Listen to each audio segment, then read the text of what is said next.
So my inspiration for making this video came from a question I saw online that really hit me in the feels.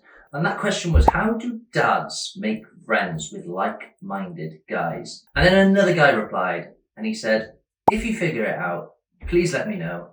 I'm almost 40 and I haven't had the friend in the best part of a decade.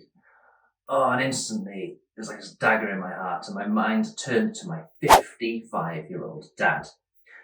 Since me and my brother left the nest, my dad's life for the best part of, 15 years, it's almost like it's been on autopilot.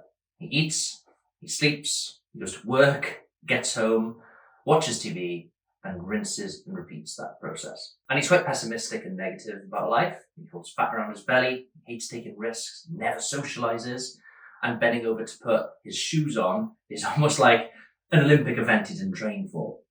But then you've got exceptions like my clients Mike and Patrick, who are of similar age to my dad. And, they've got the energy to hit the gym, to socialize. They've got hobbies. They're in great shape. And even though they're content with their life, their desire to be the best versions of themselves, it's almost like it's still burning. So when I saw those posts, it begs me to ask myself the question, and that is, why do some guys kind of go into themselves and let themselves go from 30 and beyond, while others age like a fine wine?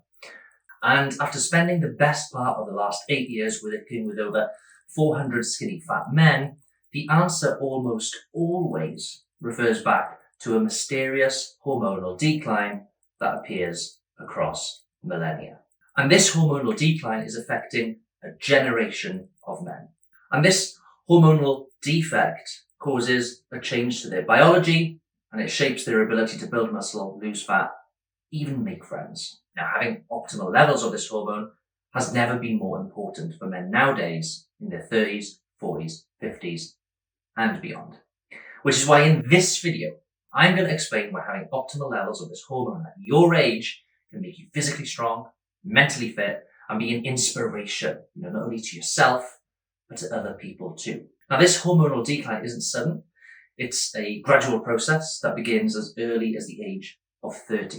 And as we age, this hormonal decline starts dropping at around 1% per year, which might sound minor, but over a decade, this 1% becomes significant. Now, the hormone I'm on about is, of course, testosterone.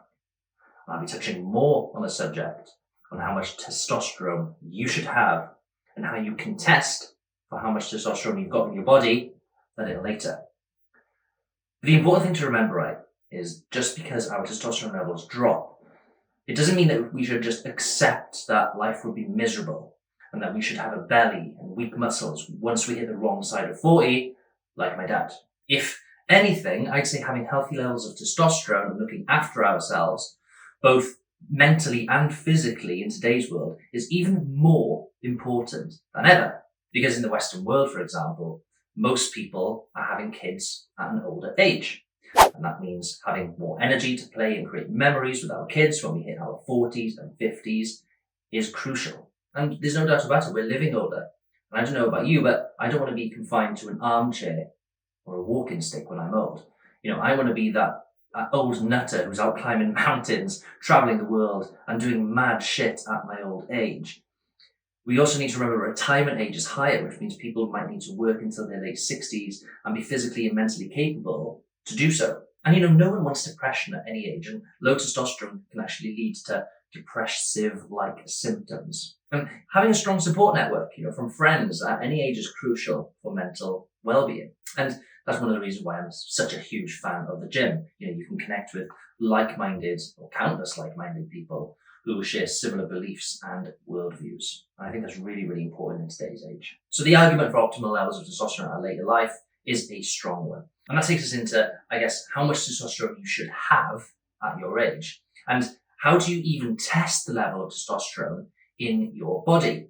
Now, as a general rule of thumb, a healthy, sporty teenager going through puberty who eats well will generally have about 700 to 800 nanograms per deciliter, sometimes even more, which is considered very, very high on the testosterone scale.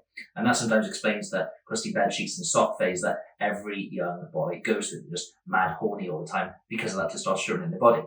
Now, generally speaking, as a teenager transitions into his 20s to early 30s, his testosterone levels will stay relatively stable. And then from, say, early-ish 30s to mid-30s, his levels will start to drop about 1% per year.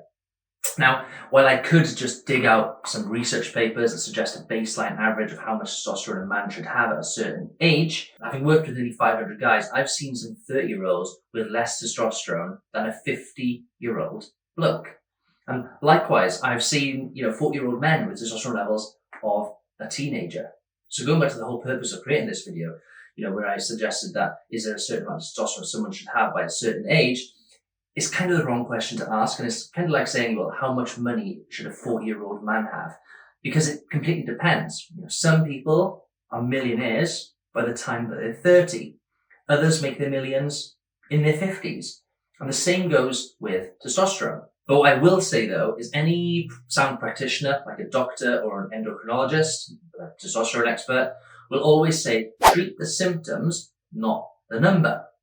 And what they mean by that is even if you've got low testosterone after getting it tested, if you've got no problems building muscle, no problems losing fat, no problems getting hard, you've got energy, you've got motivation, then having low testosterone from a numerical standpoint will mean sweet fuck all.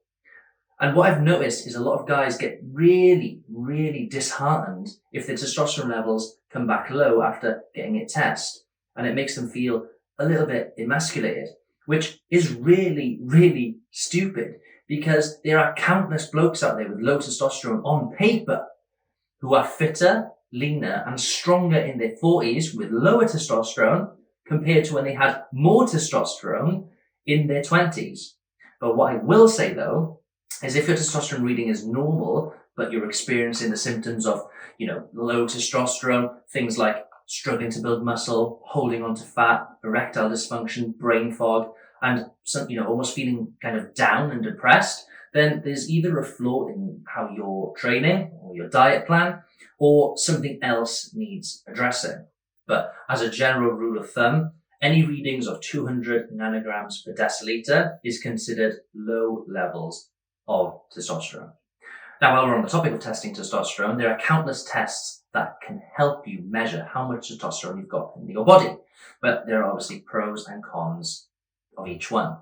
And in some cases, answering a world-recognized set of testosterone measuring questions is enough for most guys to discover if they've got low testosterone or don't, without having to do a blood test whatsoever. Which is why in the next video, I'm going to reveal the testosterone boosting questionnaire. So you can work through the questions, and I'm also going to suggest why certain testosterone tests are better than others, and which ones you should definitely avoid. So I'll see you there.